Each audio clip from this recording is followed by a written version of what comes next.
তো যেটা হচ্ছে, ইন্দ্রজিৎ বাবু কয়েকটা কথা বলেছিলেন। পশ্চিমবঙ্গের সব থেকে বড় চোর নাকি শুভেন্দু অধিকারী, এটা ইন্দ্রজিৎ বাবু বলেছিলেন। আমি এটার বিরোধিতা করছি। পশ্চিমবঙ্গ সরকার তৃণমূলের, যদি শুভেন্দু অধিকারী চুরি করে থাকে তাহলে এতদিন পশ্চিমবঙ্গ পুলিশ, সিআইডি এরা কি করছিল? কটা প্রমাণ নিয়ে কোর্টের কাছে গেছে? অমিত শাহজি নিয়ে এসে তাকে বারবার রক্ষা কবচ হাইকোর্ট থেকে কেন দিয়ে দিচ্ছে? তাহলে সিআইডি আর পুলিশ কি করবে? রক্ষা কবচটা তুলে নিতে বলেন, তারপর দেখুন। রক্ষা কবচ না, রক্ষা কবচ হাইকোর্ট থেকেই কোনো এনকোয়ারির ওপর দেওয়া হয়নি দাদা, এনকোয়ারির ওপর দেওয়া হয়নি। আপনি লিগাল ম্যাটারটা জেনে বলবেন। গ্রেপ্তারির ওপর দেওয়া হয়েছে, কোনো এনকোয়ারি, কোনো তদন্ত শুরুর ওপর কিন্তু রক্ষা কবচ নেই। আমি ওই লিগাল পুরো অর্ডারটা পাঠিয়ে দিতে পারি। আর কলকাতা হাইকোর্টে অর্ডার অমিত শাহ দেয় না, এটাও জেনে রাখবেন। কলকাতা হাইকোর্টের অনেক অর্ডার এর পরে ওর পরে যায়।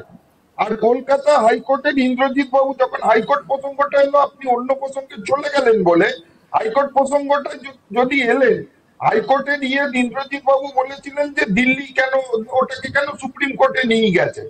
এবারে হাইকোর্ট বলেছিল 8,000 শিক্ষকের চাকরি খেতে, পরে সেটা 6,000 বলা হবে। সেখানে সেটা না করে 26,000-এর চাকরি খেলো যারা, তারা তো পশ্চিমবঙ্গের সবচেয়ে বড় অপরাধী। আর আজকে যদি চোর বলা হয়, চোরদের বাঁচাতে সুপ্রিম কোর্ট বলেছে চোরদের বাঁচাচ্ছে পশ্চিমবঙ্গ রাজ্য সরকার, দাগিদের বাঁচাচ্ছে। এটা সুপ্রিম কোর্টের ভার্ডিক্ট, সুপ্রিম কোর্টের অবজারভেশন, সুপ্রিম কোর্ট এটা বলেছে। আজকে সবচেয়ে বড় চোর যদি হয় এই তৃণমূল সরকার, তৃণমূল সরকার সবচেয়ে বড় চোর। এবং সেটা সুপ্রিম কোর্ট বলে দিয়েছে যে তৃণমূল দাগিদের বাঁচাচ্ছে। কেন? রাজ্যের অ্যাডভোকেট জেনারেল দাগিদের বাঁচাতে গেছেন, তখন সুপ্রিম কোর্টের জাস্টিস নিজে বলে দিয়েছে আজকে সবচেয়ে বড় চোর মমতা ব্যানার্জি। সেকেন্ড, আমি কেন বলছি, পার্সোনালি উনি চুরি নাও করতে পারেন, আমি বলে দিচ্ছি, কিন্তু উনি সরকারের প্রধান। আজকে যদি পার্থ চ্যাটার্জি চুরি করে থাকে, ইভেন শুভেন্দু অধিকারী যদি তৃণমূলে থাকাকালীন চুরি করে থাকে, তার দায় মমতা ব্যানার্জি। তখন মমতা ব্যানার্জি কি করছিলেন? এইগুলো ব্যাপার আছে। তারপরে রাজনৈতিক স্লোগান জুড়ে তৃণমূল রাজনৈতিক স্লোগান দিয়েছিল 42-এ 42।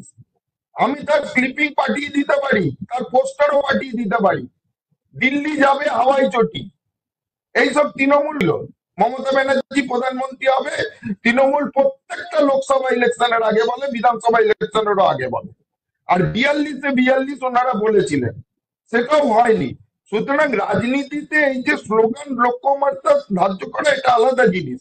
আমি কিন্তু যেটা বলছি, যে আমি আগেই বলেছি, সাদাকে সাদা বলবো, কালোকে কালো বলবো। আর যেখানে সুপ্রিম অযোগ্য প্যানেলিস্টদের ব্যাপারটাকে আমাকে সব থেকে বড় পীড়া দিয়েছে। এবারে কথা হচ্ছে যে আরেকটি বইয়ের ব্যাপার জয়দেব বাবু বলেছেন। একটাই জিনিস আমি বলবো, যে দীপক ঘোষের বইটি কাল্পনিক, এটা মমতা ব্যানার্জি কোনো স্টেটমেন্ট নেই, মমতা ব্যানার্জি কোনোদিন বলেননি। মমতা ব্যানার্জি বইটিকে ব্যান করতে পারেননি। সেই দীপক ঘোষ জীবিত থাকা অবস্থায় দীপক ঘোষের ওপর অ্যাকশন নিতে পারেননি। দীপক ঘোষকে এমএলএ করেছিলেন মমতা ব্যানার্জি।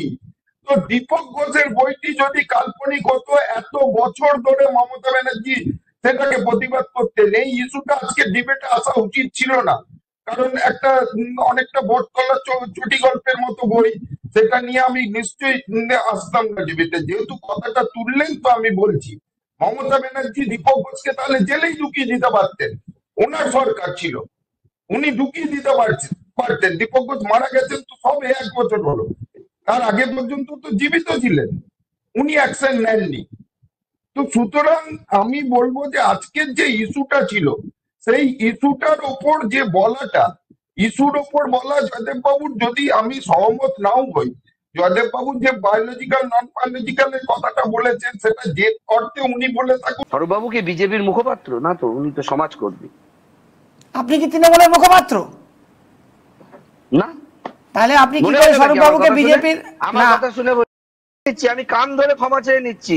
আমি প্রকাশ্যে বলেছি যে এই প্রশ্নের উত্তর বিজেপি দেবে, স্বরূপবাবু তো সমাজকর্মী, উনি কি করে দেবেন? কারণ এটা তো বিজেপির একজন সমাজকর্মী হিসেবে তিনি উত্তর দেবেন। মুখপাত্র নয়। আচ্ছা, একদম একদম ঠিক বলেছেন। মুখপাত্র নয়। আচ্ছা, জয়দেব বাবু এখানে মমতা ব্যানার্জির মুখপাত্র। মমতা ব্যানার্জি জয়দেব বাবুকে কাট করেনি। মমতা ব্যানার্জি জয়দেব বাবুকে কাট করেনি।